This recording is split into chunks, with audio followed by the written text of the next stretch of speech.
Line express cargo நம்பகமான cargo. இதோ நீங்களும் தொடர்பு கொண்டு உங்களுடைய கார்கோ பொருட்களை அனுப்பலாம். 90 93 61 67 தொடர்புக்கான இலக்கம் 66 16 84 14. இன்னொரு இலக்கம் 55 17 27 47. அதே போல் இன்னுமொரு இலக்கம் 50 53 79 39. இன்னுமொரு இலக்கம் 99 69 84 94. அஸ்ஸலாமு அலைக்கும் வரஹ்மத்துல்லாஹி வபரகாத்துஹு. அன்பார்ந்த அனைத்து உறவுகளுக்கும் இனிய காலை வணக்கம்.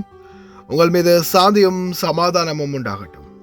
இன்றைய நாள் உங்கள் அனைவருக்கும் இனிய பொழுதாக அமைய எல்லாம் வல்ல இறைவனை பிரார்த்தித்தவனாக இன்றைக்கும் கோயத்துடைய பல முக்கியமான செய்திகளை பற்றி தான் பார்க்க போகிறோம். வீடியோவை கடைசி வரைக்கும் பாருங்கள். தெரியாத நண்பர்களுக்கும் மறக்காமல் ஷேர் பண்ணுங்கள். வீடியோ பிடிச்சிருந்தால் ஒரு லைக் பண்ணுங்கள், சப்ஸ்கிரைப் பண்ணுங்கள், தொடர்ந்தும் சப்போர்ட் பண்ணுங்கள். குவைத்துடைய டினார் மதிப்பும் உள்ளதா பார்த்தாலாம். இலங்கைக்கான ரூபாயில் ஒரு தினாரின் மதிப்பு 997 ரூபாய் 9% உள்ளது. இந்தியாவின் ரூபாயில் ஒரு தினாரின் மதிப்பு 290 ரூபாய் 6% உள்ளது. இது அல் முசைனி எக்ஸ்சேஞ்சினுடைய அப்ளிகேஷன் ஆன்லைன் ரேட் ஆகும். குவைத்துடைய பல பகுதிகளையும் அல் முசைனி எக்ஸ்சேஞ்ச் பிரான்ச் இருக்குது. அதே மாதிரி ஜமியாக்கள்லையும் அவங்களுடைய மெஷின்கள் இருக்குது. உங்களுடைய பணத்தை அனுப்பிக்கொள்ள முடியும். குவைத்துடைய பல எக்ஸ்சேஞ்சுகள்லையுமே அக்கௌண்ட் நம்பரை மறைச்சிடுறாங்க. இதை பற்றியும் உங்களுக்கு தொடர்ந்துமே தெரியாது. நீங்கள் ஏதாவது ஒரு புதிய எக்ஸ்சேஞ்சுக்கு பழைய பற்றுச்சீட்டோட போகிறீங்களா இருந்தால் நிச்சயமாக அதில் அக்கௌண்ட் நம்பர் சரியாக இருக்கா அப்படின்றத செக் பண்ணிக்கோங்க. அப்படி இல்லாத பட்சத்தில் எழுதிட்டு போனாலும் பிழை இல்லாத அக்கௌண்ட் நம்பர் எழுதிட்டு போங்க. ஏதாவது ஒரு நம்பர் பிழைத்தாலும் கூட உங்களுடைய பணம் நாட்டுக்கு போய் சேராது.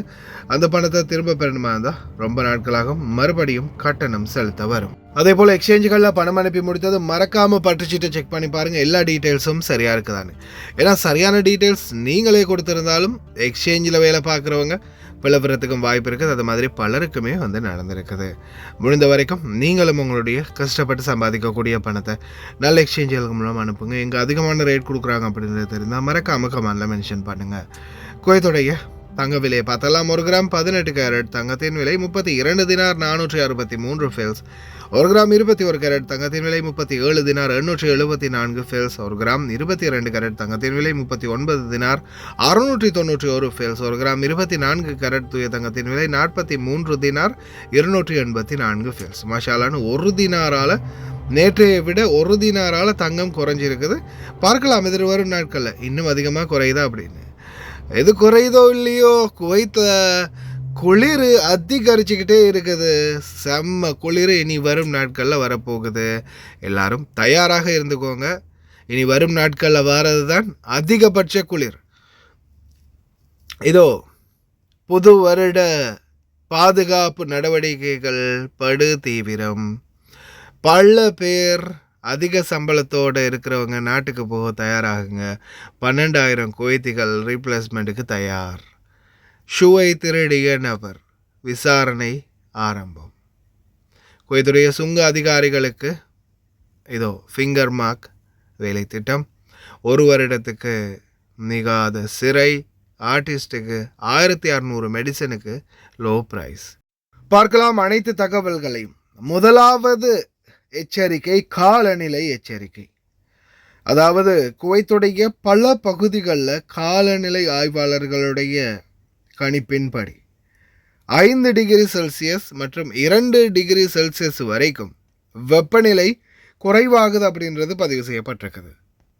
இதன் அடிப்படையில் எதிர்வரும் நாட்களில் 0 டிகிரி செல்சியஸ் வெப்பநிலை, அதாவது 0க்கும் குறைவான வெப்பநிலை பதிவாகலாம் அப்படின்ற மாதிரி தெரிவிச்சிருக்கிறாங்க. இந்த சூழல் ஜனவரி மாதம் 26ஆம் திகதி வரைக்கும், அதாவது அதி உயர் குளிர் ஜனவரி மாதம் 6ஆம் திகதி வரைக்கும் இருக்கும் அப்படின்னு தெரிவிக்கிறாங்க. அதன் பிறகு மிதமான குளிர் இருக்கும், ஆனால் மிதமான குளிர் இருக்கும் எதிர்வரும் மார்ச் மாதம் வரைக்கும் அப்படின்னு தெரிவிச்சிருக்கிறாங்க. இந்த வருடம் ரமதான் மாதம், எதிர்வரும் வருடம் ரமதான் மாதம் பார்த்திங்கன்னா குளிர்காலத்துக்குள்ளேயே வருது அப்படின்றதும் ஒரு சிறப்பான விடயம்.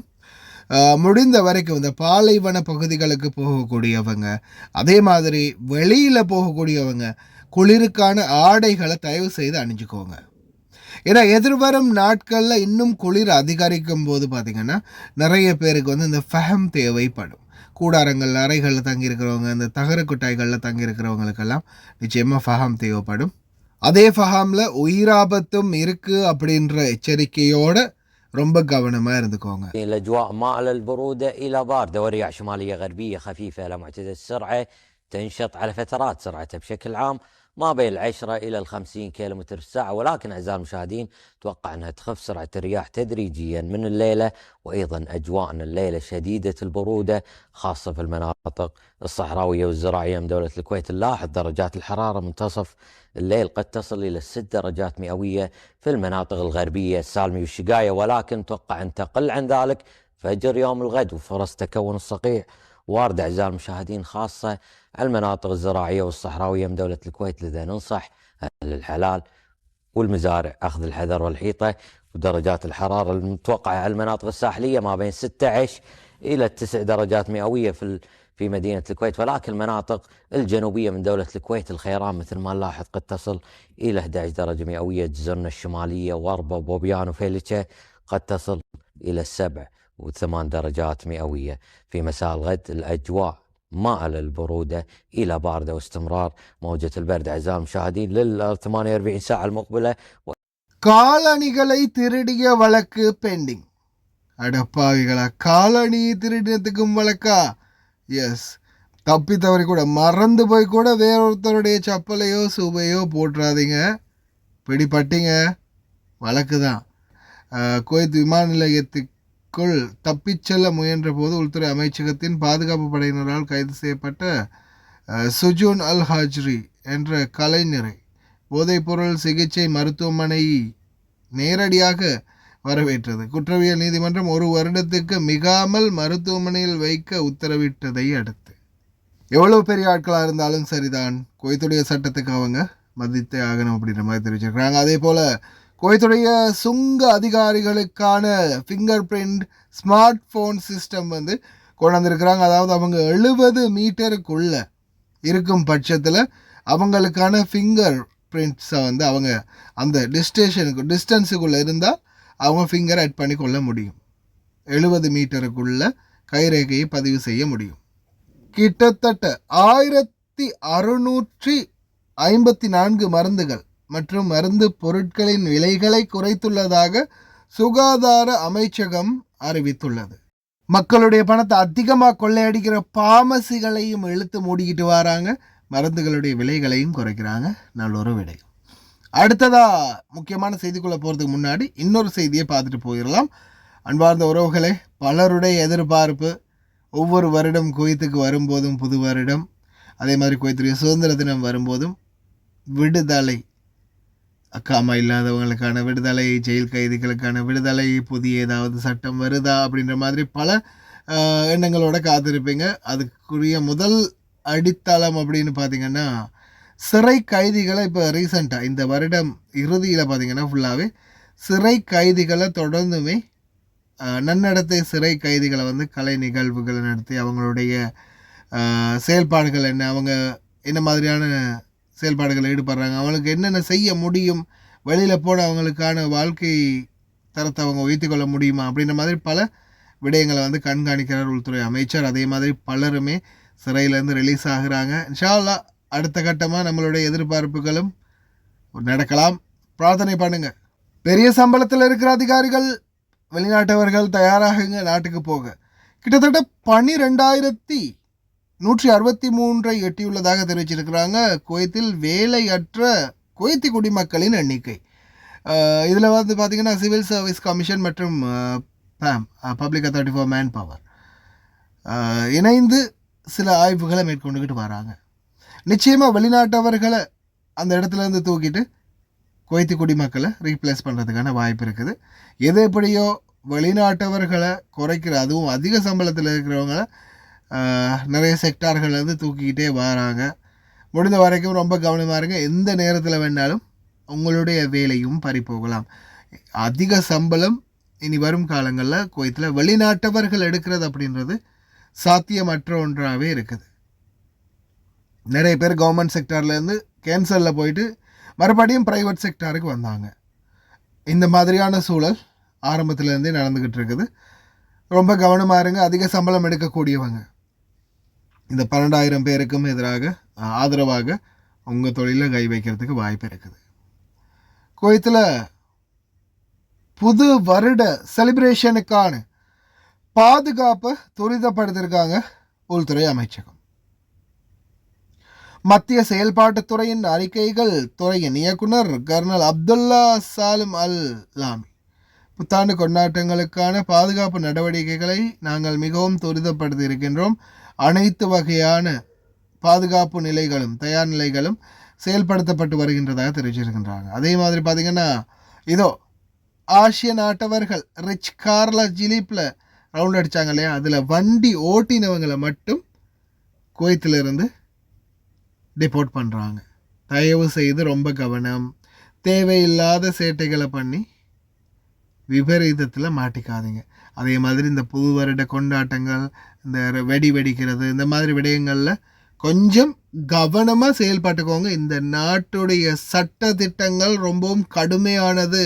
தவறு பண்ணினா நாட்டை விட்டு அனுப்பிடுவாங்கன்றதை மறந்துடாதீங்க. الخطة الأمنية لاستعدادات وزارة الداخلية عادة تكون لها تحضيرات أمنية مسبقة من تنسيق من بين قطاعات وزارة الداخلية على كافة المستويات، التعامل مع الحالات الأمنية والحالات الإنسانية بشكل دقيق، والتعامل معها بشكل بدقة وبسرعة، وتنسيق مع الجهات الحكومية والربط معها بحيث أن تكون التعامل مع الجهات الحكومية. البلاغات اللي تورد حق 112 سواء كانت حالات إنسانية أو حالات أمنية تعامل معها بكل سرعة بكل جدية.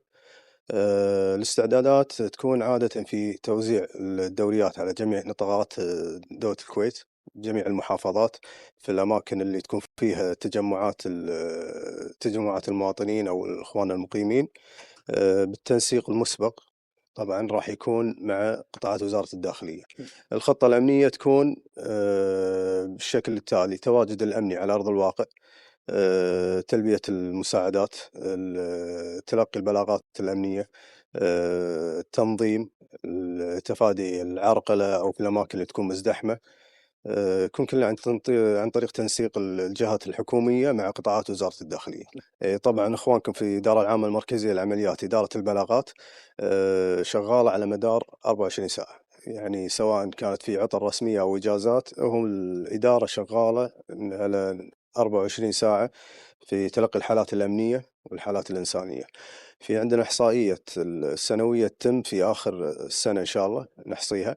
عادة ما توصل البلاغات عندنا من 360 ألف بلاغ أمني، متفرق بين بلاغ أمني وبلاغات اللي إنسانية، مساعدات الحالات المرضية.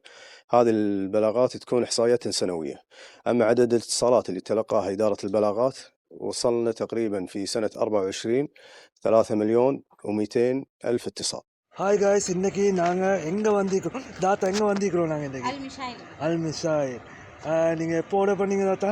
நான் இன்றைக்கி ஈவினிங் தான் ஆர்டர் பண்ணேன். இந்த கூட ஆர்டர் பண்ணீங்க? எனக்கு எமர்ஜென்சியாக இந்த சாமானம் கொஞ்சம் எனக்கு வேணுமென்றதுக்காக வேண்டி இதனால் எனக்கு அவசரமாக இப்போ நைட்டு 10:15 எங்கேயும் ஆகுது. ஸோ அவர் எனக்கு அவசரம் அப்படின்றதுக்காக வேண்டி அவர் எனக்கு பணம் தந்தார். ஸோ இவங்களோட சேவையை பற்றி நீங்கள் எதுவும் கவலைப்பட வேண்டிய அவசியம் கிடையாது.